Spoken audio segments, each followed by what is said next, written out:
चंद्रपूर शहर महानगरपालिका चंद्रपूर येथील आम्ही दिव्यांग बांधव या ठिकाणी सन्माननीय आयुक्त साहेब यांना निवेदन दिलेलं आहे।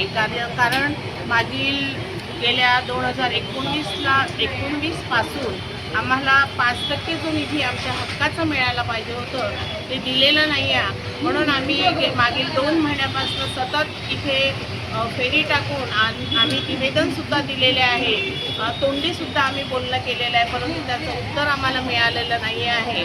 तरी आम्ही दिव्यांग बांधवांनी आता असं ठरवलेलं आहे की जर हा निधी आम्हाला मिळाला नाही तर येत्या 17 तारखेला आम्ही इथे मुक्कामी मोर्चा आम्ही करणार आहोत, असा आम्ही सरांना इशारा पण दिलेला आहे। सर्वांकडून आम्ही परत एकदा त्यांना सन्माननीय आयुक्त साहेबांना अशी आग्रहाची विनंती करतोय की 7 दिवसामध्ये त्यांनी आम्हाला याचं उत्तर द्यावं, अन्यथा आम्ही मुक्कामी इथे आम्ही आंदोलन करू।